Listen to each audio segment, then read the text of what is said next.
In the beginning, we had the elemental bacteria, and they formed into these new cells, which became the fungi, plants, and animals. And what Dr. Lynn Margulis noticed was that in each of the cells of the plant, fungi, and animals, the cells have two components. One is the cell itself, which has its own DNA. The second component is a membrane, the mitochondria, which is surrounded by its own membrane and has its own DNA. So her hypothesis was that the mitochondria was actually a separate entity before, a separate bacteria. And the way she described this bacteria was, she said, it was like a coiled snake. And the interesting thing about mitochondria is mitochondria provides the energy for a cell. And that energy that the mitochondria provides is so significant that for a nanosecond, it is like a bolt of lightning.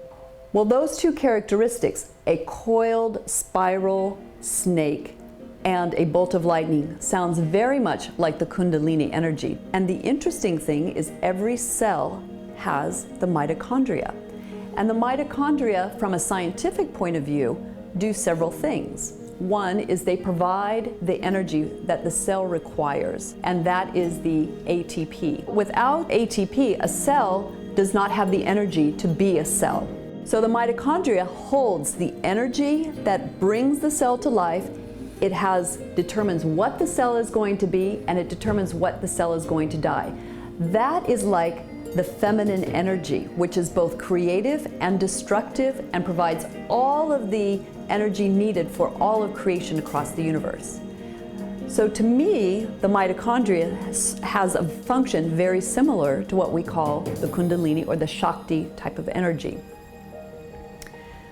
And I found it to be very exciting because every single cell has mitochondria in it, and it's sitting there waiting to be used.